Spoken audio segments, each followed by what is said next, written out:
man bleeds just like me. And I feel like number one, and yet I'm last in line. I watch my youngest son, and it helps to pass the time. I take too many pills that helps to ease the pain. I made a couple $. Welcome to week 3 of the Tonto's Demise podcast. I'm Detonator's Tonto Bowl 6th champ sitting outside here with Matt Detling, Tonto Bowl 1, 3, and whatever. 3-time champion Tonto Bowl. You really should figure it out. Man, whatever. I want to say 16. 16? Yeah, or 17. I think we're in 19. I think this is 19. So 19. That would make it 17. It's either 16 or 17. Let's say 17. And we're here in week 3 of Tonto's Demise Fantasy. I just said that. Did you? Oh, sorry. Well, my point Pay was, attention. once again, I'm on Brian's porch, not allowed in the house. It has a covered roof It has a covered roof. in case it rains. True. I mean, it's getting to the point where I can't go in people's Beautiful. houses It's beautiful. anymore. Yeah, whatever. I can't go into houses. I can't hug your daughter. She hugged your leg. He hugged my leg. I speak to her through the screen. Probably like blue humping your leg. He hasn't humped my leg yet, thank God. But I was thinking to myself, what gets worse? There's nothing worse than this. I said, well, at least you let me on your porch. I mean, it could be worse. It could be something where you won't even let me in your house to watch the Penguin playoff game while you're at work, when you know damn well I'm a trustworthy person. Wow. That's cold. That's cold. It was cold. Craig, right? It was bullshit. Yeah. Yes. Yeah, I think you've brought that up a couple times. Never forget it either. I know. So So, if he ever needs something, he needs to come to my house after a trip or something, I'm gonna be like, that's fine, just hang out in my driveway. all right, save that for unfinished business or something. I want to just say that intro music was purely for Jim Crick. He's a huge Kid Rock fan, and I'm not going to be the first one to say another man's music taste is crap, but I got to just say that was painful for me to get through. I wanted to find the right song for Crick. I played Kid Rock because I know he likes him, and only God knows why he lost by less than 2 points 2 weeks in a row. So, Crick, my heart goes out to you. You know, I got beat twice by 200 points, but the way you went down, man, Monday night 2 times in a row in the fourth quarter, like, you can't make that stuff up. Brutal. I see what you did there. Yeah. Only God knows why. Only God knows why. God knows why you let Kid Rock make music. That auto-tune is a sin. It's an absolute sin. Joke. I thought you were like messing with me. I thought somebody outside it redid his song, but that was actually Kid Rock. Like the song itself is okay. I wouldn't go out of my way to listen to it, but if it was on, I probably wouldn't turn it. However, when you add that auto-tune layer, it's just like, why? I mean, what audience is he going for? I don't know. I'd rather listen to Snow or Fine Young Cannibals on loop from the Loop Daddy. Anything. That's terrible. Yeah, Anything it just awful. doesn't make sense unless you're like T-Pain. It's like, Who can actually sing? Doesn't need it. Right. So anyway, Crick, I hope that if you lose this week, it's not on Monday night. I hope that you get blown out on Sunday in the 12 o'clock game, so at least you can rest your mind, because that's a lot of agony. I hope you didn't stay up to watch it. You probably did. From what I hear, it's like Emmanuel Sanders on the last drive, like a meaningless catch. Gags, it was Gags he lost, right? Gags went to bed. Yeah, Gags went to bed. So screw it. Then he threw his little tantrum on the lineup, and then he wakes up and he wins. But did you watch the game? I fell asleep during the first half. Actually, I taped it to watch in bed, and I was just so tired I just fell asleep. Yeah. So I never turned it back on. I literally still have the Seahawks Patriots game on tape to watch. Oh, okay. Even though I know it happens, but I just want to watch Russell Wilson cook. Nice. And my boy Cam Newton. Yep. But the reason it hurts so bad is because when the game starts, you think you have no chance of winning this thing. They only need one catch for like 12 yards or 15 yards. So you're kind of like, just for shits and giggles, I'll just watch myself lose. And then it doesn't happen until the last quarter, until the last few minutes. That's the worst. You're like, they give you hope. So, I couldn't do it. If it was like 1 catch for 12 yards, I just assume a loss and not even turn the game on. unless it was like the Steelers watch for personal fun. Because Yep. we've all been there. Oh, yeah. Yeah, I know mine was field goal kicker related, and I forget how it happened, but I remember losing and just being so pissed off. On a Monday night. Yeah. Yeah. All right, let's get this week started. We got a lot to get to. Unfinished business. Wonderful, wonderful, Detling. All right, so I'll go first. And I'm going to just allow my unfinished business to start off with the words straight from the man himself. So just have a listen and then we'll discuss. But this kind of gives you an idea of the lengths that some people will go just for a victory. Here we go. For you to trot out there that day. Although, is it the unsportsmanlike thing to say? Maybe. But, hey, it's a dog-eat-dog fantasy world, and I will take a win any way I can get it. So. You heard it from the horse's mouth right there. You know, he doesn't care what it takes to get a win. He said, I will do whatever it takes for that win. So what does that include? Does that include, sabotage? Does that include Sabotage. Bill Belichick type tactics? Does that include hacking computers? We know he's good friends with Diark. Would he hack somebody's computer, to get in just to shuffle some lineups? Or I don't know. Like, would he drown, a bag full of kittens? Like, what would he do for a win? I think it's limitless. That's my point. What was this in a reference to? I obviously did not get to watch Craig's. I mean, it doesn't really matter. It was just like a little bit, sometimes like Donald Trump will speak exactly what is on his mind, and he's telling, You're comparing Craig Kavinsky to Donald Trump. and he's telling the truth. Like, Well, I don't think he's ever been more mad that Craig's probably, you motherfucker. He's probably spoken that out loud. I can't believe that. he just offended Craig so bad. He's basically telling you exactly what's on his mind, and he's telling the truth, speaking from his heart. I will do whatever it takes to get a win, So just know that whenever something seems fishy, that Craig probably is doing something behind the scenes. He's working with the Russians. He's doing whatever he has to do to get that win. All right. Wow. That's my unfinished business. So what you're saying is, like, if Craig is comparable to Donald Trump, so Donald Trump has the line where he says, I've done more than anybody for the black community than Abraham Lincoln. Right. Is like Craig saying, I've done more for the Tonto's Demise Football League, more than anybody except for Matt Detling. No, he would never end with that statement. No. Well, He would say, despite all of Matt Detling's failures. no. I just figured if you could compare Craig to Donald Trump, I can compare myself to Abraham Lincoln. He would probably say, I've grabbed every manager here by the pussy. He would say that in open conversation. I mean, I would love to say stuff about Craig grabbing things by the pussy, but to go into, are we done with your unfinished business? Oh, sure. Yeah, good segue. My unfinished business would segue into I am no longer allowed to. I was mailed a cease and desist letter. Huh? Craig and being me, I'm no longer allowed to talk about Craig being a possible creep. And Who sent you a letter? it was Craig's lawyers. They were evidently he was pretty ticked about that whole Rizzo's hostess thing. Oh, on the lineup, 16, yeah. 18-year-old. And it's really a shame because I have literally like 2 boxes of T-shirts in the garage that are Creep Show related. If you've ever seen the movie, there's Creep Show 1 and 2. I have not. It's where like this skeleton looking thing is in the theater and he's looking back at you, and it's called Creep Show 2.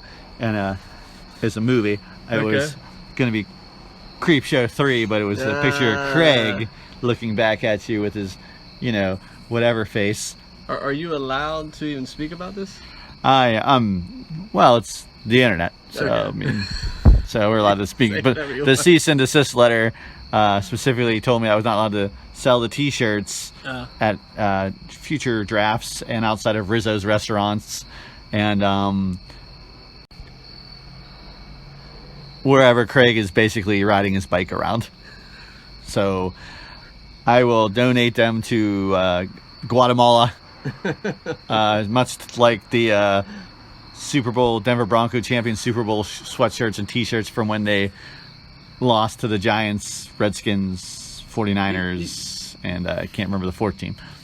Yeah. This kind of fits into our narrative. This is exactly something Donald Trump would do. He would get his lawyers to, threaten you to basically shut your mouth. Yeah, that's very true. It's a Stormy Daniels kind of situation. Did he pay you? He did not. Actually, I have a good joke about that if I'm allowed to talk about jokes. Yeah, you're free to speak jokes, I guess. All right. So, Stormy Daniels and the Queen of England died, and they both go up to heaven. They're standing at the gates. And Peter is there, and he says, well, ladies, I've got some bad news and some good news.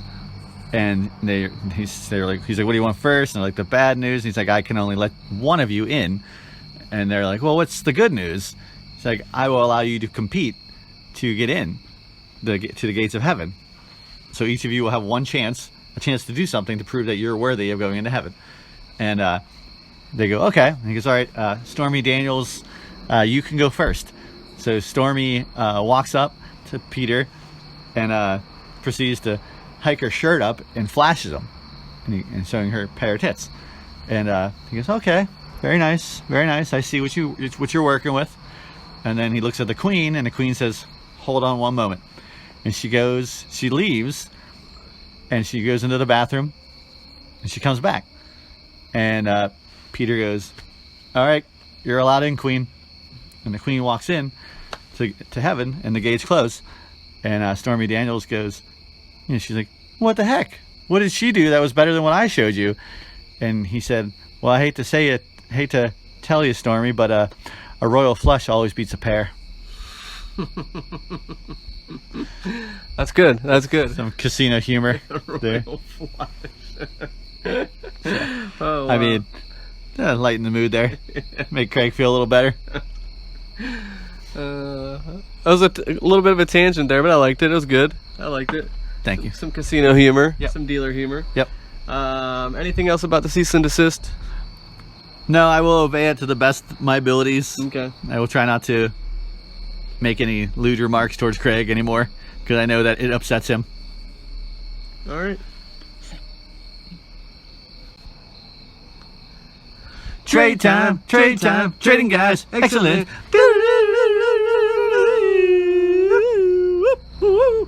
We got a lot to get to Detling. Yes, we do. I know it was a really, really trade-happy kind of week, so why don't you go ahead and get the first trade up so we can see what actually happened. Okay, Brian, there's a helicopter about with something must be going on. I don't know what's going on, Brian. Breaking news. We have this coming in from the Pittsburgh news area. Let's go to it, Brian. We don't have any time. Let's go to it live. Okay. Bear and a big strider to advancing men. It strikes them head on. Oh, they're turning into flames. The whole field caught by the woods of fire. The gas tanks for the automobiles spreading everywhere. Coming this way now, about 20 yards to my right. Oh, God. That's not what I'm talking about, Brian. Those aliens? What the hell's going on? Are we being invaded by aliens? I think we are. Oh, my God. Brian, the show must go on, Brian. All right. That's not what I was playing We're for. in the middle of a pandemic. We're getting attacked by aliens. What is the breaking news? Good Lord, 2020 has been terrible. I'm so sorry I got married for you guys. It's the best part of 2020 so far. The breaking news actually is not that. It is none other than...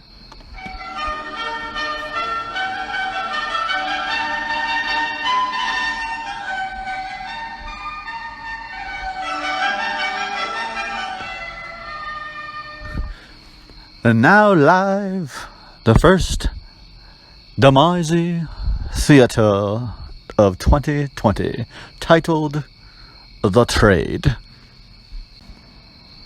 Scene in a small town bar somewhere between Winber and Gag's house.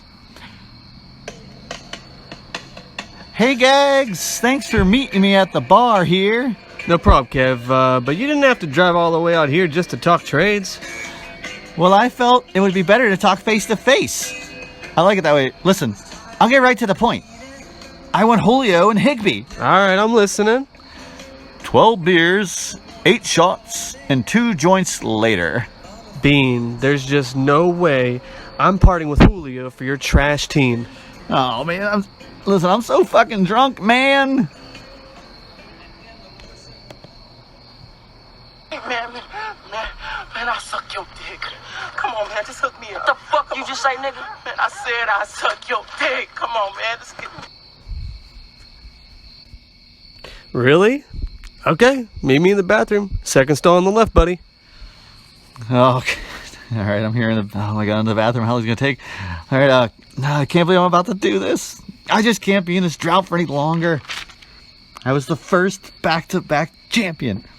I have to do whatever it takes. Okay, there it is. It's coming through the glory hole. Jeez, I thought it would be bigger. Oh my. Well, this is going to be the first time I've had meat in God knows how long. I'm a vegan. Here, let's just give it a try. Oh God, so good. Why am I so good? What flavor is this? Is this kiwi? That's weird. That's weird. Oh, I don't know why I'm so good at this. I like doing this so much. Is this for my theater experimentation phase in college? You know, he's about to finish. I can feel him tightening. Oh gosh, ew. It's all over me. It's vanilla. It's an ice cream. Oh my God. It's Vanilla Jeff. What are you doing here, Jeff? I own the bar, Kev. The Pink Flamingo.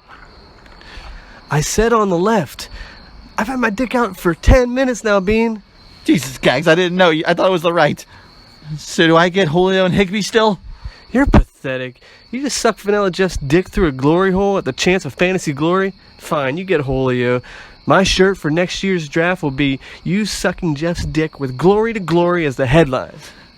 It is what it is. Yes, I like pina coladas. Getting caught in the rain. Well, I hope that trade was worth it for Kevin, Brian. I don't know if I would have went that far. I mean, Julio's my boy, but I don't know if he's that much of my boy. Yeah, I mean, Bean loves to talk, but he definitely sure got a mouthful that time. Oh, love it. So good. That's what he said. Oh, boy, I'll set you up. You knock him down on deck. All right, why don't you tell us what that trade actually was? We might as well start there. Okay, well, first off, for the trade, we have Dub C getting Julio Jones and Tyler Higby, and Gags for Riches gets Cooper Kupp and David Montgomery. Okay, so at first glance, it looks like Bean definitely got the best of this. I mean, Jones is like, one of those players that can win leagues, that can, put up 50 points. Higby has been more consistent than not, but, you got that Julio question mark. Right. He's got that tightened hammy, but I think long term, I'm still going to give this one to Bean. I think that Higby and Jones will be more productive down the stretch. I mean, I'm totally on the same level as you, Brian. I actually think this was pretty lopsided. I was surprised. I thought Gags is kind of slipping. But, just when you think he's slipping, he's got his master plan. Maybe he's putting together another trade that we just didn't know about. But yeah, Julio Jones, top 5 wide receiver. Higby, what a run last year at the end. So those are, and Rams offense, but then Gags gets Cooper Kupp, who hasn't done much. No, but he'll come back. You know he will. And David Montgomery is like a question mark as far as whether he's going to be good or not. It's still time will tell. But yeah, I was just very surprised that Gags, who is I believe 2-0, yes, he is, shipped off Julio Jones so quickly, and and doesn't have a lot to show for it. No, I mean Cooper Kupp, I don't know, I just kind of bothers me. Yeah, the only way this Gags wins this trade is if Julio's injury is worse than we really know, and he doesn't really become effective this entire year. Yeah, Cooper Kupp becomes lights out like he was in the beginning. Yeah, which could happen, but good. It's very possible. Yeah, but right now I'm going to give this to Bean. Me too. And the next trade we have, Brian, is once again involving Dub C Hooligans. He traded Gardner Minshew, Myles Gaskin, and Evan Ingram to Josh for Jamison Crowder, Malcolm Brown, and Jared Goff. Okay, so what's your take on this? I'll let you go first. I believe, well, first off, Josh has been trying to unload Malcolm Brown and Jared Goff for since the draft. Yeah. And I think I was surprised. Jamison Crowder was his guy. He's currently doubtful, so I don't know if he's got a hammy issue as well. And Dub C basically unloaded Gardner Minshew, who he picked up I think before the season started. Myles Gaskin, who's the Miami running back right now, and an often injured Evan Ingram. So I kind of think Dub C won the trade once again. Malcolm Brown could be a starter, but it's a running back by committee. I think dare I say, the jewel of the trade is Jamison Crowder, because he's a PPR machine when he's healthy. So I believe that's pretty much the only valuable thing in this trade. I'm gonna disagree with you. I mean, I think Jamison Crowder is the best part of this trade, probably. However, Josh is desperate for a quarterback. Gardner Minshew's had 2 great weeks to start, and they've turned into a pass-heavy offense. And they're going to be playing from behind a lot this year, so I'm going to say he's going to get a quarterback that he needs. And I think Evan Ingram, if he stays healthy, again, the Giants are going to be playing from behind. No Saquon Barkley. He's pretty much one of their top targets. I think he's going to get a lot out of Ingram if he stays healthy, so I'm going to give this to Josh. But, as with all trades, time will tell. But yeah, I think Bean basically got Crowder. So, yep. But that's not super lopsided. No, and also it's just like a trade where you don't think these are when their players are put out on the board. I'm like, why would anybody want any of these players? Right. Like a trade, like what makes you say I want to go get this guy? Yeah, and right now Gardner is playing Thursday Night Football. I'm sure Josh is glued to his TV. They're down 14 right now, which is Gardner Minshew. Yeah. Who would have thought? They're down 14 right now, which is perfect, really. For Gardner, it's going to be throwing all night. So, All right, what's that last trade? All right. I'm still laughing about the Gardner Minshew. I'm sorry. It's just one of those things you just don't think is coming. The last trade is so Disco and Gags to Riches. So far the hot traders have been Dub C and Gags. So is that Gags' third trade of the year? I think it is. There's 2 this week and I think 1 last week. He said he was halfway done. So I guess we have 6 trades this year? That's right. Okay. I didn't know if we had increased or anything like that because of COVID. Right. But so Gags trades away A.J. Green and receives from Disco Jerick McKinnon and Christian Kirk. Okay, so tell me, Jerick McKinnon, is he now one of the starting running backs because Mostert's out? Yes, for the 49ers, I'm very well versed in this since I have 75% of the running backs, except for Jerick McKinnon.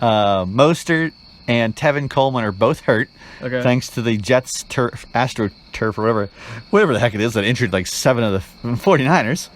And McKinnon is the receiving back, while supposedly, this is all supposed, hearsay. Jeff Wilson is the between the tackles guy, who also has the end goal line, so he has the ability to be a receiving back as well. But McKinnon has done well. As we know, we can all remember back when he lit the world on fire, and I believe he was on Treesice's team with the Vikings, and he just got hurt for 2 years in a row. He's just pretty much coming back from like horrific knee injuries. All right. Having heard all of that, so McKinnon to me doesn't sound like he's going to be a huge threat this year, but he has some potential. I'm actually going to say that Disco actually won this trade. Because A.J. Green, I happened to see recently that he's had so many targets already this year. I want to say it's like over 20 targets in 2 games. He's only caught like maybe 6 or 7 balls. But Bengals are going to be down all year. If A.J. Green is healthy, he's going to be his go-to guy, and he's probably going to put up some big numbers, especially against the Steelers. We know how that goes. But I'm going to say A.J. Green is going to be better than Christian Kirk, and I don't think you're going to get a lot of value on McKinnon except for maybe a bye week. So I'm going to give this to Disco. Yeah, I mean, I agree with you. First off, Christian Kirk is a glorified bum right now, and he does nothing for the Cardinals. It's all about DeAndre Hopkins. Larry Fitzgerald is still there. He's a legend. Christian Kirk could do himself a favor and pay attention to what Larry does day in, day out. This guy is 37 years old, I believe, and still getting open, getting the first downs, moving the chains. He might not get the fancy touchdowns, but he gets the stuff done. Is he ever going to make the starting roster for you? He might actually. I will not drop him. That's for sure. He's just a locker room guy. That's right. If that's what bye weeks are for. I want Larry Fitzgerald, but and McKinnon has the chance. Like he's been pretty decent with the limited touches that he's got, so he does have the chance to strive. But like you said, AJ Green got a lot of balls thrown his way, but he hasn't caught much. Could be Burrow's dude. I'm hoping that we are wrong, and I'm hoping that it's Tyler Boyd. I think they're both going to perform. Yeah. But in the end, Disco, I believe, wins this trade as well. Because he paid $3 for Jerick McKinnon. That's true. Like I said, Christian Kirk is a bum. So basically, he just gave Gags $3 for AJ Green. I mean, we're not really just bashing Gags over here. I mean, he probably thinks we are, but Yeah. I don't know. We really feel like he's lost both trades, which We is do. unheard of. And he might be laughing at us, thinking like we'll just Yeah. wait and see. Right, Wait and exactly. see. But the $3 is like the international slot money that the Pirates get. It's like the equivalent Yeah. we'll trade this guy for international slot money for the draft. That's what Gags and Disco just did. Rolling down the street, smoking Indo, sipping on gin and juice. Laid back with my mind on my fab and my fab on my mind. All right, Detling, let's see what we have going. Well, what we don't have is a record deal to rap anytime soon. Snoop is going to sue us. Probably could be like that. Oh, Jesus. He's going to find us on YouTube. He's gonna find me at the casino and be like, motherfucker, got 187 on a motherfucking Detling. You want to steal from the D-O-double-G? Me and Martha Stewart are gonna kick your ass. All right. All right. No, we are here for the waivers and transactions of the week, which there are a ton of, and we knew that was gonna happen because what a week 2 it was with injuries. I mean, like what do they say? The top three out of the 4 top picks in the first round did not escape unscathed. Only Ezekiel Elliott, Eazy-E, give me that nut, escaped, which potentially means that if he gets hurt this week playing for Disco versus me, I'm going to get blamed because I brought it up, and he's going to be like, I'm an asshole. But that's just the way it is sometimes. It's just the way it is. Sorry. All right, back to the waivers. All right, first off, we got Keelan Cole for Jacksonville wide receivers was bought for $89 by Tree Sites. I think that this one was contested, to be honest with you. Yeah, it doesn't say. Hold on a second. What? Okay, $89. It's a lot for a wide receiver for the Jacksonville Jaguars. There's one thing for sure. When Tree Sites wants a player and he has a full wallet, he gets his man. That's true. Now, the second offer was Springfield Isotopes, who felt just very strongly about him as well. And he wanted to do, he lowballed, quote, $43. And then Mighty Midgets, $26. And Tree Sites got the winning offer. So it must be saying something if Craig's willing to spend $40-some. That's a lot for Craig. Yeah, because I didn't even notice this guy. All right. Now next, let's see here. We got to go. Oh, yes, here we go. KJ Hamler. This one I'm actually surprised. Once again, it's Tree Sites winning the bidding at $79. And Disco was there with $21, and then Mighty Midgets was $16. And I knew that Mighty Midgets, because I considered it as well, would make an offer because he's a Penn State guy and he's very fast and fidgety. Yeah. And with Sutton down, this could be a huge opportunity for him. Mm-hmm. So Tree Sites wins that as well. And if I'm not quite sure, I don't have his lineup in front of me, but if he had wide receiver problems, he is definitely taking the steps to fix them. He really doesn't. We'll talk about it when we get to matchups, but I think he's just padding it, you know? Padding it. I like the depth. The difference in Tree Sites this year is amazing. It is. And the next one up on the ladder here is the Tampa Bay defense. $15 was the winning offer, and it was awarded to Disco. Shawshank Athletics was $11, and Ed Lager was $5. They have a great matchup this week. $15. That's probably a pretty good steal. Yeah, I didn't want. He is. I thought it might have been a defensive move. I did not try to get him. I don't know. I just trying to save my fab a little bit, I think. Okay. Next up, we got who possibly could have been what the number one ad would have been was Mike Davis of Carolina, who's replacing C-Mac. Mm-hmm. And the winning offer was $75 by Dub C Hooligans. swooping in to rob him from Justin Bohoric, Darkwing Jut, the rightful owner of McCaffrey, who placed a bid of $51, which is more than 25% of his fab. Yeah. It's a healthy It's an chunk. aggressive bid. Yes, and I guess Bean said that he might not have him, might have him for only 4 weeks, but Right. he hopes that he catches all those passes, and I don't know. We'll see, right? We'll see if it's worth $75. Yeah, and hopefully Justin can withstand the storm of not having C-Mac, your number one overall pick. He's 2-0, so Right, so he's prepared Yeah. to take a loss or two, Yep. but not much more than that. All right, moving on. We have Darrell Henderson Jr., the LA Rams running back. The offer to win was $75, and it was awarded to Saquon, it ain't so, Jay Huber. The other offers were $49 by Tresice. he couldn't have even bought all three of these guys. He broke, man. 89, 79, and 45. That's more than 200. Jeez, yeah. The second offer was Yinzer Jags, myself, for $45. Then Darkwing Jut for $25. And then the always cheap bastard, Craig Kubisic, was $17, thinking that nobody would pick him up. Really, Craig? So replacing Saquon Barkley, who's done for the year, unfortunately. Yeah. What a way to go for Jay Huber. I know that would definitely make me mad and resentful. Here's your guy from Penn State.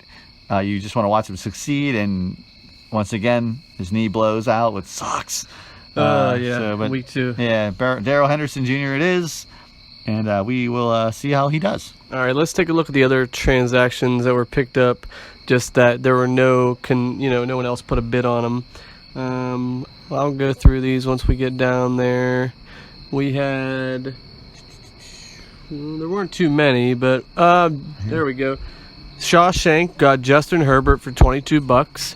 Dropped Kirk Cousins because he hates him. That's right. Let's see if there was anything else uncontested, but people paid money for. Jeff Wilson Jr. To you for $3. $3. That was a homage to Brandon Bigler.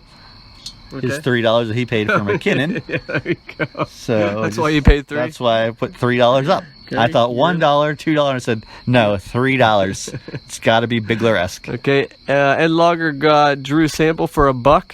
Okay, that's a good dollar spent. That is. Dub C, these are all freebies, so we're not going to talk about those. Okay. We're not talking about freebies, only No the ones we freebies. actually paid the money for. Gotcha. So that's it. What is your take? Who got the best bang for their buck, the best overall fab? The best bang for their buck. Yeah. Well, I mean, me for $3. But no, overall, I would have to say, let me look here. Are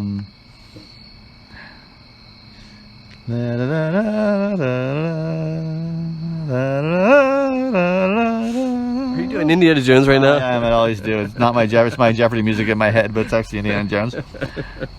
I gotta go with. I think I gotta go with Mike Davis for the overall thing. I guess.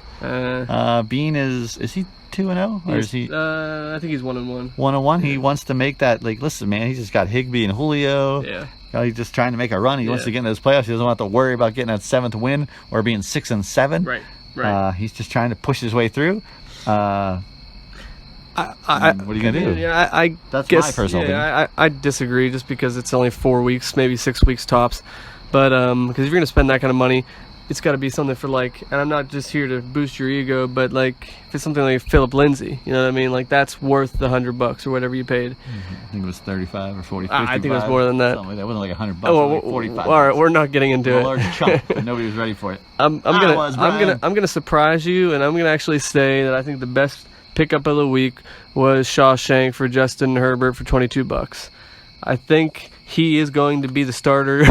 Sucks the way it happened. A punctured lung. I know. I'll get my, doctor got Herbert on his fantasy league. I know how I'll get him on the field. I'll puncture his lung. He looked great. I think he's gonna possibly be a breakout kind of quarterback this year, and who knows, Josh might end up playing him, over Gardner Minshew a few weeks. So I'm gonna say $22 for Herbert's the win. Well, they said that Tyrod Taylor is a notoriously conservative quarterback as far as his throws. Yeah. And in that game against the Chiefs, they said Herbert threw 5 passes that were like not even like within Taylor's radar. Like he just chucked it. He went for it. He's like, screw it, I'm going for it. Yeah. He dropped them in like dimes, being beautiful. So we don't know. It could be a steal. Hey, he was great at Oregon, man. Okay, well, we shall see. As Jimmy Huber would say. Did you find the files? I don't even know what they look. What do they look like? They're in the computer. They're in the computer? Yeah, they're definitely in there. I just don't know how he labeled them. I got it. You gotta figure it out. Roger. In the computer. It's so simple.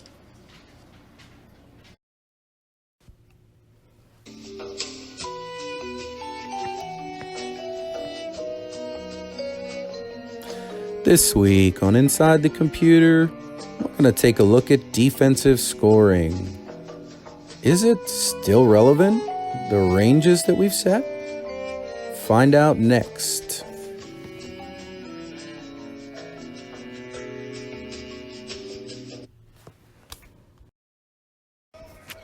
All right, everyone, welcome back Inside the Computer. Thanks for joining. As my viewership continues, my listenership continues to rise, I start picking out more and more interesting stuff out of this data. I had a podcast scheduled for this week, but I decided to change it. And the reason for that is I wanted to bring something up that I found while I've been playing around that I think is pretty interesting and needs to be discussed. So as I'm analyzing data for all of the defensive stats that we have, how we score our defenses, and part of the sheet I'm putting together is what if scenarios for certain people's seasons, waiver drops that they made, or things like that, and how that maybe things could have changed the outcome. And that's a long way off. I'm not done building that yet, so that portion of Inside the Computer is not going to be till maybe even next year, because it's an enormous amount of data. But one of the things that I've found is our defensive stats don't line up very well with our ranges. So if you go into the notes on the line app, you can see the ranges for first downs, for rush yards, and for pass yards. So I analyzed the number of occurrences of 9 points for each, 6 points, 3 points, and 0 points for each. Now, theoretically, you would want sort of a step approach where you have a small percentage gets 9, another jump in percentage gets the 6, another jump gets the 3, and then probably roughly around half of the defenses should have 0. If you look at our stats, they don't line up nearly in that way.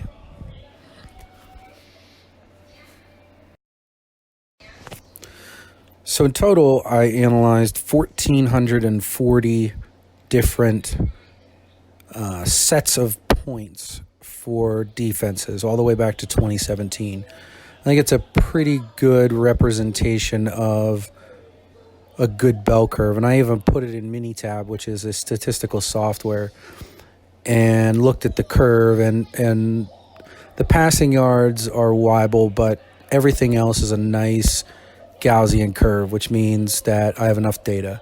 So for... somebody has just interrupted my podcast. Who is this intruder? Speak now. Now that that's over with, I get fans all the time who just run through the studio here. They think that by doing that they might get on the radio or we're onto the podcast, but we don't. Just like baseball or football, when somebody runs across the field, they don't show them. I'm not going to show you if you break into my studio and try to get on my podcast. It's not gonna happen. So stop doing it. So getting back to the matter at hand, of the 1,440 data points. So for first downs, there's only been 2 occurrences in the last 3 years where a team has scored 9 points. Only 18 occurrences for 6 points. And then it goes up from there. 244 for 3 points and 1,176 scored 0 points. For the rushing yards, a team has scored 9, 129 times, 6, 547 times, 3, 456 times, and 0, 308. So obviously a much different distribution for the rush yards than there is for the first downs. For the pass yards, a team has scored 9 only 19 times, 6, 189, 3, 488, and 0, 744. So that's a bit smoother of a distribution, but still not quite where we want it to be. So both the first downs and the passing are skewed, what you would call to the left, to the small side. And the rush yards are actually skewed pretty far to the right, or the high side. So what I did was I took the percentage of, this is the way to explain it is, if you look at the percentage of defenses that achieved a score, I matched that percentage, so the same number of points would be scored based on the ranges that I proposed. So I proposed 6.5% for a 9 across the board, an additional 14, so between 6.5% and 14% would be a 6. Between 14% and 25% would be a 3. And then the remaining 54% of defenses would score 0. Well, what that does is it changes the overall balance of the point distribution. It doesn't change the actual amount of points scored. So there would be more 9s for first downs, but there would be less 9s for rush yards. There would be a lot more 0s for rush yards, but more 3s and 6s for first downs. So what I propose is we change the ranges. For 9s for first down, the min obviously would be 0. From 0 to 12 would be a 9. From 13 to 16 would be a 6. And from 17 to 19 would be a 3. The last 3 years of data, there are 25% of defenses that fall in that range. Sorry, 50%. Just under 50% of defenses would fall within that range. The other 50% fall outside, meaning they had more than 19. For rush yards, 0 to 45 would be a 9. 46 to 69 would be a 6. And then 70 to 99 would be a 3. So quite a bit different. You'd see the rush yards go down. Points given for rush yards. For pass yards, it'd be 0 to 21 for 9, or 0 to 121 for 9, 122 to 165 for 6, and then 166 to 220 for 3. So very, very close. The only difference is a slight shift towards the 9. And the reason that happens is 0 to, I think our current range, 0 to 75, really never occurs. It's only occurred 19 times in the last 3 years. So the sum of 9s that we're given, so the 129 for rushing and 19 for passing, simply get redistributed and linearized across the first downs, the rush yards, and the pass yards. So that's essentially what I was trying to do. I think this makes sense. Hopefully I didn't really fuck up the explanation. But I really think that the league should consider doing it, because honestly, having the first down points and never scoring anything for it is pointless. Why even have it, honestly? And then the rush yards, everybody scores them. I mean, there's only been 308 cases in the last 3 years out of 1,440 that didn't score anything on rush yards. And in pass yards is similar, but pass yards was pretty close. So that's my spiel. And in summary, I really think we should vote on this next year.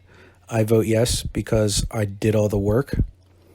And it did take me probably 5 hours total entering all that data. So I would like to see something come out of it. So vote yes. Thank you. All right. Well, first off, before we get into the nitty-gritty of everything that Josh had to say, this is our podcast, you son of a bitch. Who the hell do you think you are? You know, you might have like some fans. You might have some like 6-year-old fans running through your studio and who want to try and get on the radio or whatever. But this is our podcast. We made you. You have a small segment. We haven't even renewed past week 4. So know your place. Know your rule. This is not your podcast. You are a supporting actor, Josh. You're almost an extra. You bitch. Yeah, we are the Jon Stewart Show. You are the other reporters on the outside. You're trying to be like John Oliver, but he doesn't even have his own show yet. You're just like the nerdy John Oliver. We don't even know if you're going to make it yet. Yeah, we just laugh about you while we're talking over coffee at work and stuff like. Did you see what that Josh guy did? Ha! He tried to get one of our donuts. He's not even worth it to get the donuts yet. And then when we do give you one, we're going to spit on it, and you know it. That's right. We're gonna give you a cream donut. And we're not going to tell you what the cream is. That's the initiation. It might be vanilla. Gags? It might be Gags cream. All right. So anyways, that segment was actually very fascinating. I honestly didn't know about this topic, and threw me for a little curveball, but I really enjoyed it. Didn't know where he was going at first, but I think I comprehended exactly what he's saying. Our point system for defenses is kind of arbitrary. I don't know who set the actual yardage. Do you know? Ken Jones. Who's Ken Jones? That's the truth. Ken Jennings? Ken Jones. Who's that? It's Shelley Jones' older brother. Okay. And that is I brought that over from the other league that I was in with Bigler, and he's an accountant, Ken Jones. Okay. Fun fact, I believe he worked with Tree Size at the hospital, wherever they worked at. He was there before Tree Size was. But yes, those are his stats and points. Okay. I don't think he was ready for the statistical data and other stuff to go into, like the super spreadsheet. Yeah, because we weren't really all that initiative. We didn't care about it as much. We were just like, okay, cool, whatever. Yeah, it served us well. What are your thoughts on his proposal? Well, first I got lost a couple times, then I came back. But the first time I got lost was with the Calzian curve. I started thinking about calzones, and then he was doing the points with 369, and then of course in my mind I was like panty line. Oh my god! And then I had to come back, and I was like, wait, where am I? You got the attention span of a gnat. That's pretty much what it is. So I'm kind of back on the track. The ranges, I don't know. That would be, if we did vote on that would definitely be I don't know how that would affect my thinking of where to draft the defenses. Yeah, I'm not quite sure. The one thing I thought was really interesting is that, I think it was the defensive first downs. Hardly anybody's ever gotten 9, like you said, and I think passing was the same way. Hardly anybody's ever gotten a 9. So I think in certain places you're going to get more points. In rushing, you're more than likely going to get less, and if you don't, you're going to earn it.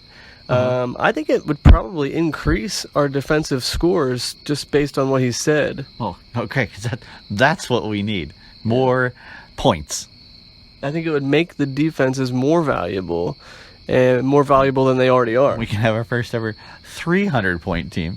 Yeah, no, for sure. As we've been doing this up and up and up for the last 5 to 10 years. It might only bump up your defense maybe by if you have a really good defense, maybe 6 points. You might lose some in rushing, so who knows? Maybe it would be a wash. But I think it could have the potential. If you have a really, really stacked defense for 1 week, you might get 999, which would be sick. That'd be 27 right off the bat, and then you're going to get all your other sacks, turnovers, touchdowns, safeties. So you're going to see potentially some scores we haven't seen before. So yeah, you might get a 300-pointer out of it. Yeah, I'm not going to rush to judgment. I'd like to hear Craig and Bigler's take on it. I could care less how much time Josh put into it, so don't give me that pity Don't get shit. 5 hours. Do you know how much time I put in this podcast?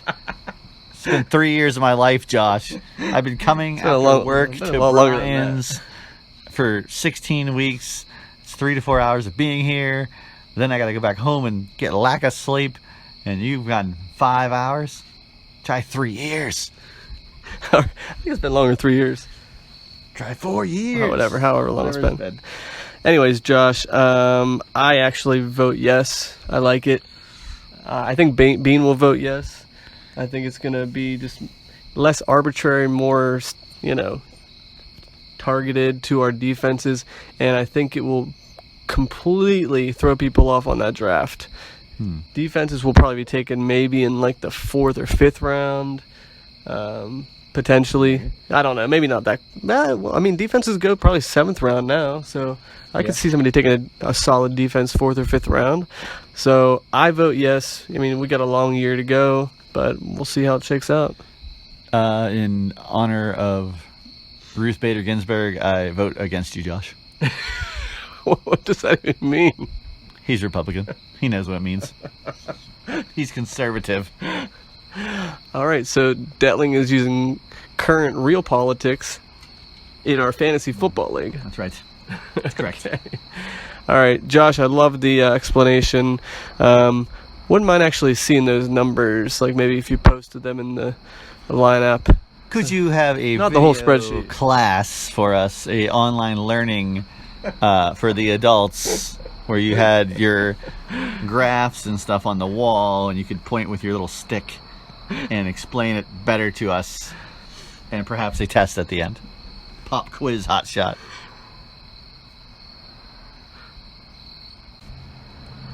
This week's matchups. Oh, that's smooth. It was almost barber-esque. Yeah. Like barbershop? Yeah. Yeah. I thought you meant like Barbara Walters. But maybe. All right. All right, let's not think about it. Let's move on. First off, in the matchups, we've got Mighty Midgets versus Shawshank Athletics. Quite the matchup here. We've got an 0-2 who's lost by fractions of the points. Only God knows why. Shawshank Athletics at 1-1. And let's start off with the quarterbacks. We have Matt Ryan versus Gardner Minshew. And if you would have told me years ago that I would have been saying Matt Ryan versus Gardner Minshew as a quarterback rivalry, I would have told you were full of shit. I'm going to go with Matt Ryan. I am going to surprise you and say Gardner Minshew. Even though we have knowledge of his point total right now, I think he's going to have to light it up in the second half. So I'm going Gardner. Okay. Surprising. Yeah. Little nepotism there, Brian. All right, wide receivers. We have DeAndre Hopkins, C.D. Lamb, and Deshaun Jackson versus Tyreek Hill, T.Y. Hilton, and Laviska Shenault Jr. Wow, well said. Say that 25 times. You fast. probably did before tonight. Yes, right, well, in the mirror. selling seashells by the seashore. Milk was a bad idea. Boy. I'm going with Jim's. I mean, Hopkins is a beast. C.D. Lamb is coming on. I really wanted him, but he sniped me. And Deshaun Jackson, hit or miss. Yeah, but they don't have many players to throw to. They do not. I just feel like that's a stronger trio. Yeah, I concur. Hopkins, I did have my doubts, but it seems like he is taking his talents and going, Kyler Murray is his man. So, yeah, I'm going to give it to him. All right. We agree on something. That's a first. All right, moving on with the running backs here. We've got Joe Mixon and Austin Eckler versus Todd Gurley and Leonard Fournette. I believe this is Mixon and Eckler all the way. Not sure about Fournette yet, what his role is. And Gurley has not done well. Yeah, and he's going up against Chicago this week, so I'm going to agree with you. Mixon hasn't done a whole lot yet this year. He's bound to have a good game. Eckler, he's pretty reliable, especially in the past game, so I'm going to give it to Mixon and Eckler. Well, you know what they say about facing Carolina? What's that? Start your running backs. Ah, okay. So, and playing against the Cardinals, start your tight ends. Just a little bit of fantasy advice there. That's free. That's free. All right, in the tight end slot, we have Zach Ertz versus Mark Andrews.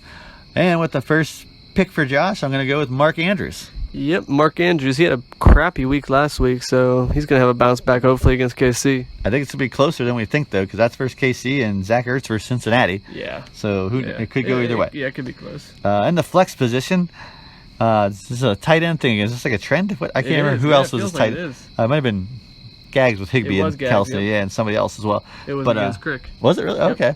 We've got Dallas. Dallas? Is it Dallas? Godert? So.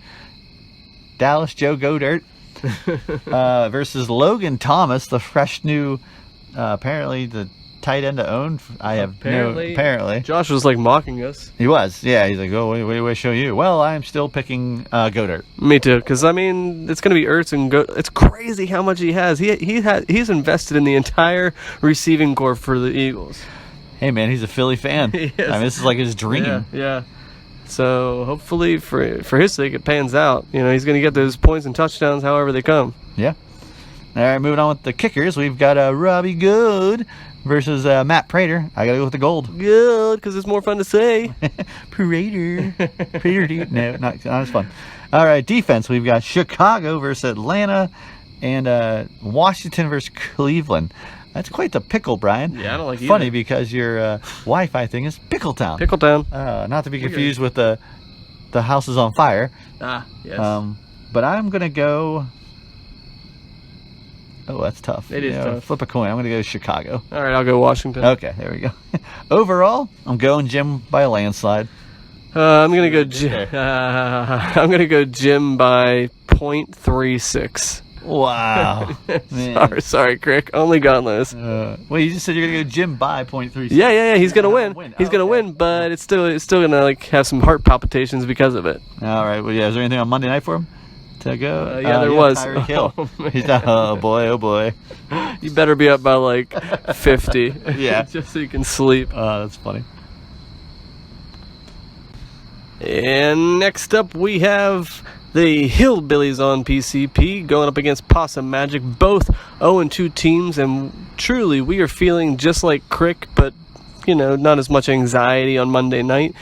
Believe it or not, Possum and I have both put up some nice scores, both close to 190 each week. Both are 0-2, so unfortunately somebody's going to be 0-3. All right, quarterbacks. Big Ben going up against Stafford. I gotta go with I'm gonna go with Big Ben. Yeah, both of these are gonna be probably decent quarterbacks, but yeah, Arizona's D's been playing pretty well, so I'm gonna go Big Ben. All right, receivers for my team, we got Keenan Allen, DK Metcalf, and Darius Slayton going up against Scary Terry, Tyler Lockett, and the newly acquired $89 Keelan Cole. I'm gonna go. Kind of funny. You got the Seattle wide receiver connection here. Yeah, we do. Boy, I'm going to go tree size. I think McLaurin versus Cleveland even though I have the Cleveland defense, is pretty big. And I think Lockett versus Dallas, he probably will be. I mean, is DK Metcalf is he the number one? I mean, is it interchangeable? Like 1A, 1B kind of thing. Okay, all right. Lockett probably gets more targets and catches. Metcalf gets more touchdowns. Yeah, I'm going to flip my decision because I know about Keelan. Was it Keelan? Cole. I'm going to call it the Keelan Ivory Cole. Keelan Cole, and what he's doing right now. I'm going to go with your receivers, unless Minshew, like you say, balls out in the second half. Yeah. I'm going to go with my receivers as well because I think Darius Slayton is going to probably end up being a target machine this week. He's going to have to be. San Fran's probably going to win it. They don't have much going on. They're going to have to throw that ball a ton. So I'm hoping Slayton is the benefactor. However, I think Keelan Cole is going to probably get more than 2 points in the second half, I think Jacksonville is going to make a game of it. So, yeah, I think they're going to make a comeback. But I think I'm going to edge them out. All right, running backs. This is a pretty good matchup here. We got Dalvin Cook and Josh Jacobs, who's questionable, but I think he's going to play. Going up against Derrick Henry and Chris Carson. Wow, that's a good one. That is, and it's Henry versus Minnesota and Cook versus Tennessee. Oh, yeah. That is a heads up. It's pretty interesting. I'm going to give the running back matchup to Tree Size by like a slight margin. just because of the New England defense. And that's pretty much all I got to say. Yeah, I concur. And Derrick Henry kind of got stuffed last week or whatever. Maybe he wasn't utilized as much. But against Minnesota, I think he's going to feast. Minnesota's defense has been horrible. So Secondary, awful. Yeah. So I kind of feel that it's Henry's week, and I think that Tree Size's running backs are going to take me down this week. All right. Sorry, tight ends. Hunter Henry versus Hayden Hurst. Wow, 2 double H's. That's interesting. That is. I am going to take my Hunter Henry because... Oh, you're Hunter Henry. Ownership here, people. Formerly Tree Size's Hunter Henry. He had okay. him for years. He got tired of him. But now, we got a new quarterback, that Justin Herbert back there. I think he's going to find Henry a bunch of times, hopefully a touchdown this week. And, yeah. Well, I'm not quite sure. I didn't see what Herbert highlights. Alone a double H. Nice. Thank you. I don't know. So if he was targeting him much, I'm going to go with Hayden Hurst just because it seems like Atlanta throws the ball a hell of a lot. And Jones might be out as well because of his hammy. There's no determination on that one yet. So I think that you're going to have some targets to throw to. And I'm interested to see how he does, as well as Calvin Ridley being the number 1 wide receiver. True. So, wait, who did you give it to? Hurst. Okay. Flex got Jerry Jeudy versus Stephon Diggs. I'll give it to Diggs, even though I'm excited to see what Jeudy does. I gotta give it to Diggs as well. Jeudy, I think, is going to be a pretty good wide receiver. He's had some bad drops, but I think he's going to be good. But Diggs is more experienced, and Josh Allen loves him. Yep. Kickers, Greg the Leg or Speedy Gonzalez. Stop. Greg the Leg. Greg the Leg. All right, and then defenses: Pittsburgh against Houston or Seattle versus Dallas. Pittsburgh. Yeah. All the way. All right, who you taking? You picked a lot of Tree Size's team. I did. I think I better take Tree Size's team by a slight edge. Except for the buns. I think you took everything except for pretty much the buns and the kicker. I'm going to take me. No surprise there, but I think it is going to be another close game. Unfortunately, somebody's going to go home with 0-3, but hopefully whoever's 0-3 still put up a lot of points that could help them down the stretch. So good luck, Tree. All right. Apologies to Josh for all of the little tidbits that he shares with us. I forgot for the first 2 matchups. Little nuggets of fun. Yep, the nuggets of fun.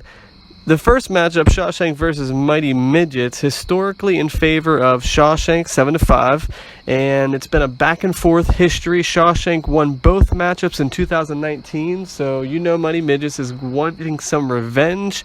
And then Hillbillies versus Possum Magic. It is in favor of Tree 8-6. Tree was up 8-2 going into 2016, but I woke up and I've won the last 4 matchups. And then he also said we've played twice in 4 out of 10 years. Yeah, we play each other quite a bit. We've played 14 times. So, hopefully I continue that trend. I've beaten the last 4. I'm hoping to make it 5. All right, this next matchup, quite the doozy. Pair of 101s. We got none other than Saquon It Ain't So and Dub C Hooligans after all these trades. Now, the little nuggets of fun for Dub C and Saquon and their matchup. The series is 7-4 in favor of Bean. And also, Bean has won 6 of the last 7 meetings. Damn. Quite the nugget of fun. Also, go Denver Nuggets, who are playing the LA Lakers tonight to get to the finals. It's 2-1 favor of Lakers, and I would love nothing more than for the Denver Nuggets to make it to the finals. All right, thank you for that little nugget. Oh, boy. All right, let's go to the quarterbacks, Brian. All right. Quite a matchup here. It's actually... And it's head-to-head. Wow. It's Dallas versus Seattle. Good game. So we got Dak Prescott versus Russell Wilson. Is that, I wish I was like that. That should be like the Sunday night one. Game. Yeah, I don't even know what the Sunday night is, right? But yeah, that is a really good game. Wow. That is wow. You know what? I think I gotta go Russell Wilson because didn't Matt Ryan just go bonkers on Dallas's shitty defense? Yeah, but apparently? Don't forget, that's true, but don't forget Dak put up 83 points because of it. Right, but that was against the Atlanta defense. True. This is the Seattle defense. True. He's not going to come back against them, and this is I keep forgetting there's no fans. This is in Seattle. Yeah. But so I'm going Russell Wilson. Let Russell cook. Yeah, I'm going to give it to Russell as well, but I think Dak's still going to put up a bunch of points. Quite the quarterbacks, I will say that. Yeah. All right, wide receivers. We have for Jason, we have Juju Smith-Schuster, Julian Edelman, and Devontae Parker. Mm-hmm. And for Dub C, we have Julio Jones, questionable currently, Allen Robinson II, and Alan Lazard. I believe I have to go with Jason, simply because of the unknowns of Julio Jones, and Lazard is either the second or third receiver of Green Bay. And is your boy playing? It's to be determined. Yeah. It's also, that sucks, especially because it's a late night game. Juju, Edelman, and Parker, they're all the number ones. Yeah. And Juju has been, I wouldn't say lighting the world on fire, but he has been scoring since Ben's back. And Edelman had, I think, his best game last week. Yardage wise, yeah. So, and I think you can do that again. I gotta go with Jay on that one. I'm gonna go slight edge with Jay, even though I think Dub C's top two receivers are better than his. Yeah, Julio, I don't think he's gonna be, even if he plays 100%. So I'm gonna give the edge to Jay. All right, next in the running back category, we have Mark Ingram, the second, and James Conner versus Clyde Edwards-Helaire versus, is it James Robinson? I honestly don't know. Jameis? I think it's James. I'm going to go with James Robinson. Okay. The new, I think it's safe to say, number one running back for the Jaguars. Mm-hmm. I got to go. You're going to laugh at me, but I think I'm going with Jay on this one. I think Baltimore is going to stop Helaire. Yeah. As far as the running, because this is a good defense, and it's only his third game, so I'm not confident with it. Okay, I'm gonna go Dub C because you just never know with what Baltimore's gonna do. No idea. And James Conner, you have no idea if he's gonna play. You know, he may play the first couple snaps and he's out. I'm rooting for him, man. Yeah, me too. But I will say this: he lost Saquon, but he gained Conner back. I thought Conner could have been done. So I mean, obviously, I think Gags did too. Spending half your fab. Yep, I was shocked to see Conner come back. He shocked, I tell you. regained his job. But for this one, I'm giving it to Dub C. All right, let me ask you a quick question here. Next year, yes, is Conner a Steeler? Is his contract his up? Contract's up. I don't know if he has one more year. I think he might have one more year. Is he a Steeler if his contract's up? If he takes like a mediocre deal, I mean, if he doesn't demand much money, yeah, he'll stay a Steeler. But you know, if he tries to demand a nice chunk of change, I think they'll send him packing. What do you think? If he wants more than like $5 million a year, yeah, I would agree with you on that one. If not, I think it's going to be the Benny Snell show. Yep, and they'll pick somebody else up to put in there with Benny. Can't be. I mean, you get these days. You get Devontae Freeman apparently. Or Devonta Freeman for nothing. True. But all right, moving on. The tight ends, we have Jonnu Smith versus the newly acquired Tyler Higbee. I gotta go with I'm gonna go with. Oh boy. I'm gonna go with Jonnu Smith because Minnesota's secondary and linebackers might not be as good as Buffalo, who has an outstanding defense. Yeah, I'm going to give it to Jonnu Smith. They're saying that he could have a breakout kind of year. He performed really well against me last week at 2 touchdowns, so I think he's going to be one of their top targets in Tennessee, so I'm going to go to him just because Higbee's playing against Buffalo. Gotcha. All right, in the flex, we have Jarvis Landry versus the... I'm getting tired of saying the newly acquired. The newly acquired Mike Davis. I am going to go Mike Davis. Me too, Mike Davis. Just because I think they're going to need to lean on him for the pass catching. Agreed. All right, in kickers, we have Lutz. Agreed. Defenses, we have the Indianapolis Colts versus the Jets, or the San Francisco Niners versus the Giants. Indy? I mean, didn't San Fran lose a bunch of dudes? Yeah, they lost 2. They lost Bosa and Thomas. Yeah. Somebody else. Oh, Sherman's already on the IR before that. I'm going to give it to Indy just because they're going against the Jets. I think I still got to go with San Fran. Okay. I think they're just such a powerful defense. So, yeah. All right. All right. Overall, Overall, man, this is going to be really, really tight. I know Dub C has the edge right now. I think that he is going to pull it out. I don't know. Man, it is a tough. Why is it so tough? It's a toss-up, but I am gonna give the slight edge to Dub C. I feel like he's got a hot hand right now, so I'm gonna give it to Dub C. All right, Even though I'd rather see Jay win, but whatever. Yeah. I think we're gonna go with Jay here, mainly because of the receivers, and even though I know I probably picked Russell Wilson and quarterbacks, You did. but he just has 3 wide receivers that could all go for 100 yards. Yeah, you took his running backs. You took took his tight end, his kicker. Yep. It's going to be tight, though. I think it's going to be like a 2-point margin. We're predicting margins now. Yeah, sorry. I mean, all this stuff. My calzone curve says Josh Jason by 2 points. All right. If you look to the left side of it. All right, next up, we've got the Springfield Isotopes sitting in first place, just ahead of Matt Netling. Going up against Ed Lager in last place. Wow, I didn't realize this first versus last. Mm-hmm. And here are some of the very interesting little nuggets of fun. Well, first off, go for your nuggets. Ed won their only matchup in 2019. So does that mean Ed owns Craig? He does. He's undefeated. Wow. Who knew? He's undefeated against Craig. What did you want to add? I was just going to say, this is the point where now we have to look at Craig's avatar and decide what that means for Ed. It's basketball, right? Basketball. I don't really know with Ed. Not quite sure. Not picking it up right now. No, I'm not getting it. So maybe if Craig can put that into the chat, I'm sure Ed might get it. I don't know. It's over my head. Me too. Really bad. All right, let's get started. Now this is going to be a great game. You got Baltimore going against KC, Mahomes versus Jackson. Monday night, man. Yep. Quite the headline. I'm going to give it to Mahomes. Man. I'm going to go...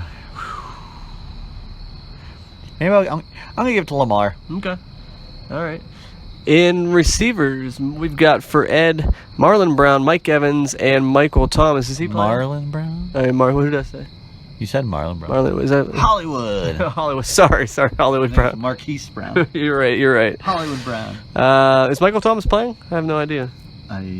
Well, Brian, there's this little note thing where click here. It says he didn't practice Thursdays. That's probably not good. All right, so probably not going to play. He could be a distraction. Yeah. So going up against Calvin Ridley, Will Fuller, and Deontay Johnson. Who's his other receiver? Could be Traquan Smith, Ruggs. That's it. So probably Traquan. maybe Smith. Yeah, maybe. Yeah. Yeah. Okay, I'm going to give it to Craig. It's Ridley's show right now. Deontay Johnson is having a good year. Will Fuller's probably going to get more than 0. Although Mike Evans, man, it's gonna be good. It's gonna be good. But I'm going to give it to Craig. I'm going to give it to Ed Lager. Well, I like how this is going. Hollywood Brown versus KC. How can you not think that there's going to be a Tyreek Hill-esque bomb to him? Yeah. Mike Evans versus Denver. Could be another, he lit it up last week. Could do it again. Traquan Smith, whatever the third receiver, whoever that might be, won't be that good. Yeah. But Calvin Ridley, my prediction is Julio does not play. Therefore, Ridley actually has to show what kind of a receiver he is with double teams, which I don't think he's that good yet. He's just benefiting from the Julio show. Okay. Will Fuller, who didn't get anything last week, going against Houston, probably Joe Hayden and a safety. Going against Pittsburgh. Going against Pittsburgh. Going against Joe Hayden. Yeah. And, I don't think he's going to do it. I just don't think. I think that defense is too good. I think they're going to force a lot of Randall Cobb-esque stuff. And who knows? Deontay Johnson. That's the one receiver I think is good. That's all it is. I think that Ed Lager has better receivers with matchups. Okay. All right, running backs, we've got David Johnson and Kareem Hunt going up against Jones and Kamara. Yeah, there's no argument for me, Jones and Kamara. Yeah. And, once again, Craig will be locked in like a fly on shit, man. It's a Sunday night game. Jones versus Camaro. He's just yeah. going to be there watching on his, Yep, his every- one little Barca lounger chair in his living room. Every play. Yeah, if he has cable, I don't know. If not, he's just going to stay at Rizzo's. All right. Tight ends, we got Fant going against Sample. Isn't that fantastic? Please don't. Don't feed into it. So awful. Let's just forget it ever happened. Okay. I'm going to have to go Fant. Oh, man. I think you're right. I'm going to go Fant as well. All right. And then we've got Naheem Hines versus Kelly. What's his first name? Joshua. Joshua. I'm going Joshua Kelly. So am I, because what did I say about Carolina? Run on him. Start your running backs. Yep. All right. And then for the kickers, Suckup versus McManus. Well, this matchup sucks. Suck-ups a lot. I got to go with, I don't know, McManus. Yeah, I'll go McManus. He knows Denver better than Suck-up. All right, Buffalo's D versus the Rams, or Green Bay's D versus New Orleans. Neither one is Gross. great. I go Buffalo. Yeah, same here. All right, I hate to do it, but I have to say Craig's going to win this. I think I took pretty much everything except for the kicker and the flex. So I'd love to see an upset. Love to see Ed pull this out and win it, but I got to go with Craig. Going Ed for the upset, baby. He's getting his first win of the year. And he is undefeated against Craig. And he's going to own Craig. And we'll finally find out what that stupid avatar is about. All right. This next matchup is I hold true and dear to my heart. They got the Yinzer Jags versus Disco. Currently, I'm 2-0 in second place, and he's 1-1 in 7th place, looking to unseat me. The little nuggets of fun for this matchup are the series is 3-2 in favor of Disco. Oh, he owns you. Yeah, Not really. 3-2. What is that? That's like, it's just like a little small percentage. Next, the only, jeez, Josh. The only interesting thing is that they haven't met after week 6 in the last 10 years. It's kind of interesting. You've never played in the playoffs. You've never played late in the season.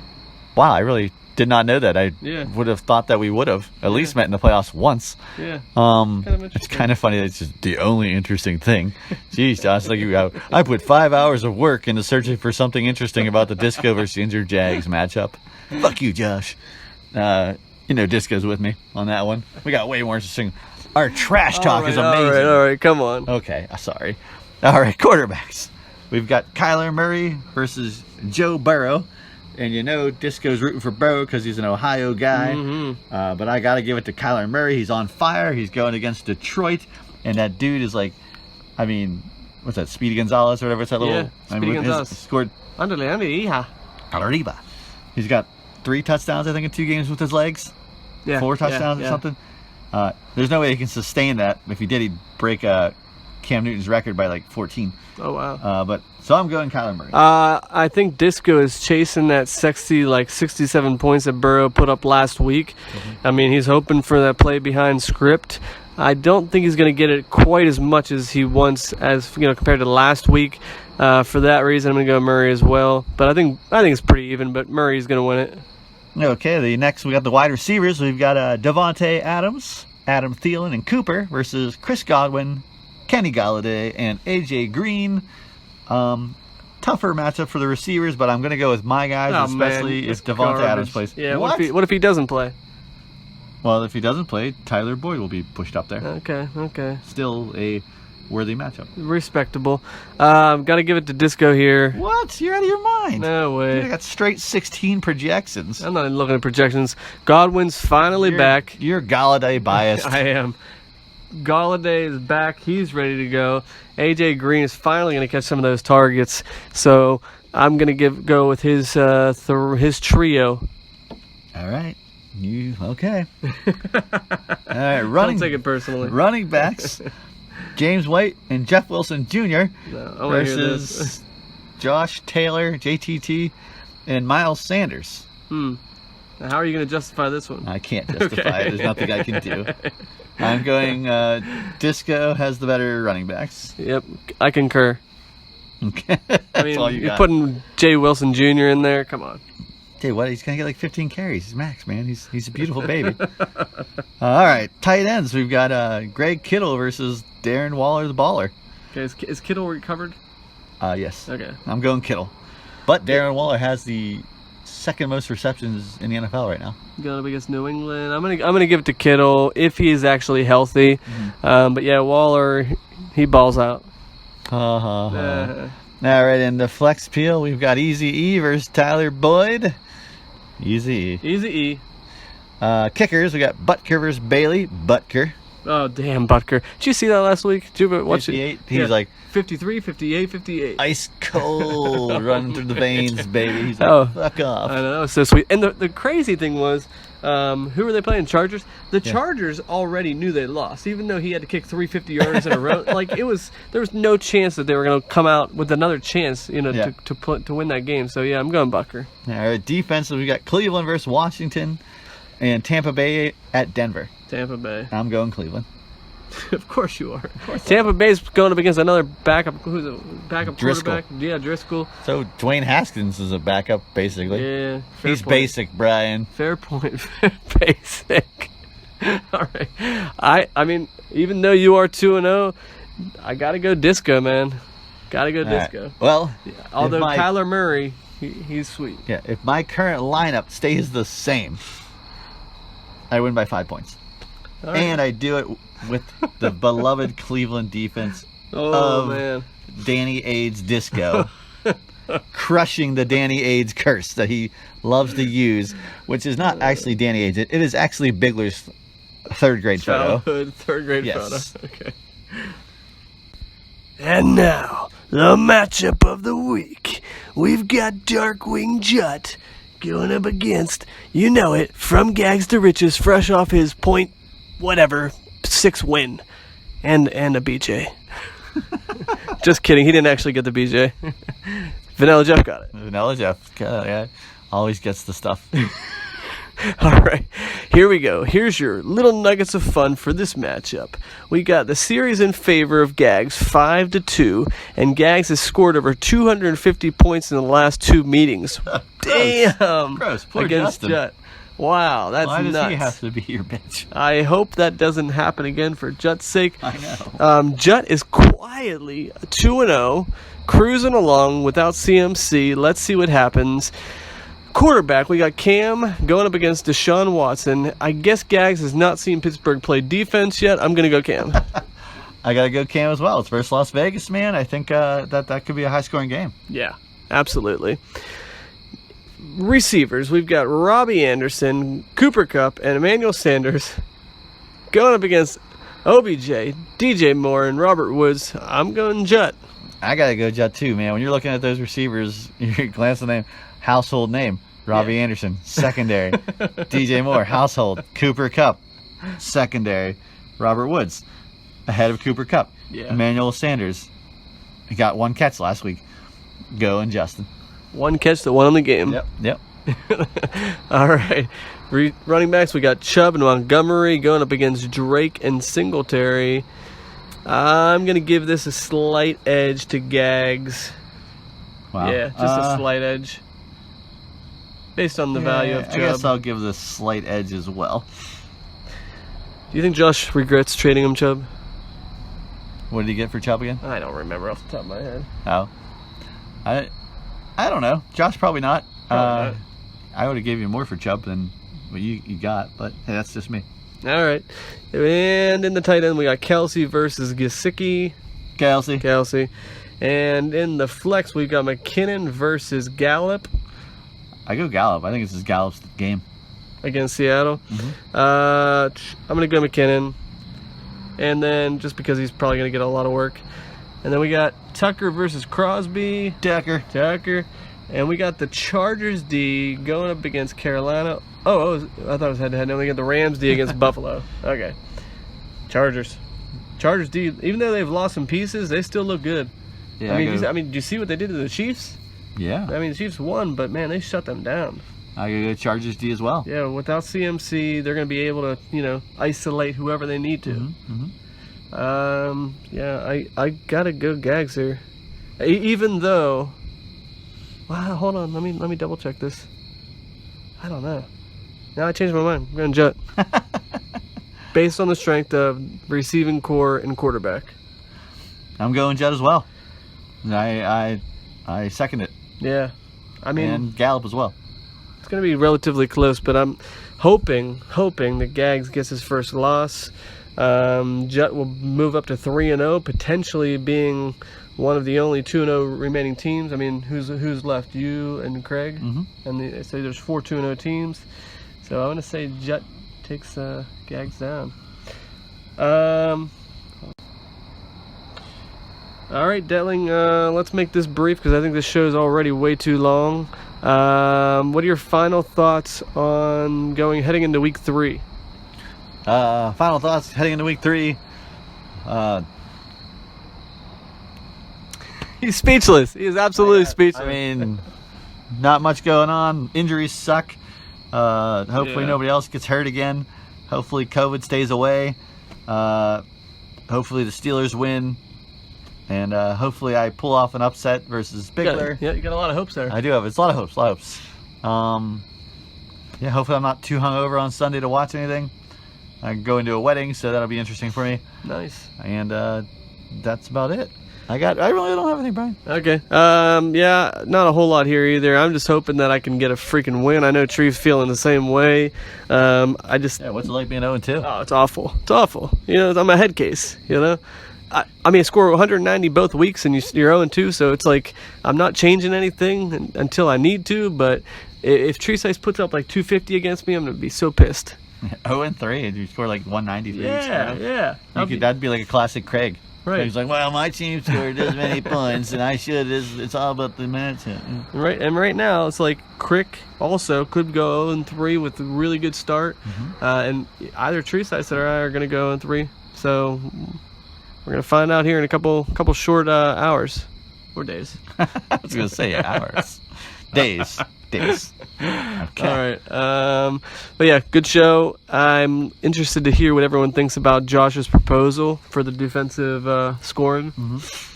So we'll see. I don't know. I feel like maybe he's trying to fudge those numbers to work in his favor. I don't know how, but I think he's up to something. It's like a professor trying to teach cavemen. Pretty much. This bad. This good. This good. No bad. And we're like, bad. We want bad. He's like introducing fire to us and we're burning ourselves. It was Idiocracy. Yeah. He's the Owen Wilson. Yes. Luke. Oh, is it Luke? Oh, yeah, you're right. I always get those confused. But yeah, so we'll see if he's gonna have to remind us like 17 times throughout the year. Don't forget about that rule change. So, all right. You ready, Dylan? I am always ready, Brian.